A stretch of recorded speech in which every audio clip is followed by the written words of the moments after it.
Сегодня, 1 октября, во всем мире отмечают День пожилых людей. Этот праздник также отметили и в доме-интернате Бору-Кердик. Здесь проживают 24 пожилых человека, старше 70 лет. Их сегодня приехали поздравить представители местной власти. Они вручили им свои подарки, а также обратились с теплыми сердечными пожеланиями и отметили, что они всегда будут под их опекой.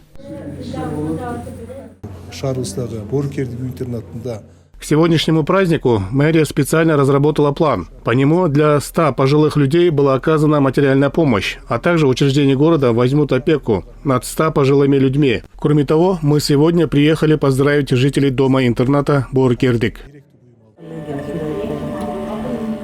Помимо этого, сегодня врачи и субординаторы медицинского факультета ОШГУ приехали, чтобы провести обследование жителей дома-интерната. Они проверили состояние здоровья, артериальное давление и состояние внутренних органов у пожилых людей и дали им рекомендации.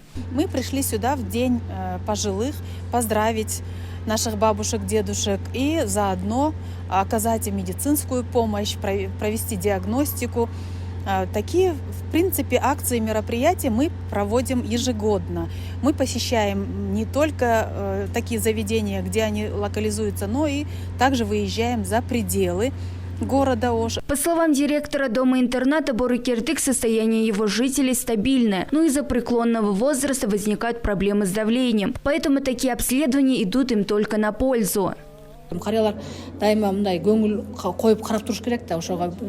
В нашем здании есть специальный медицинский кабинет, а также врач и медсестра. Здоровье наших подопечных под контролем. Но такие мероприятия, как сегодняшний, идут им только на пользу. А самое главное, радуют и являются большой помощью для нас.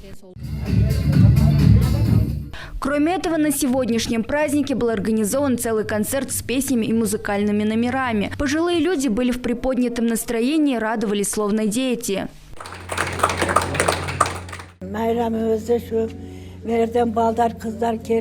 Сегодняшний праздник проходит отлично. Столько людей пришли нас поздравить и концерт организовали, чтобы поднять нам настроение. За это хочу выразить благодарность и пожелать, чтобы всегда был мир на нашей земле.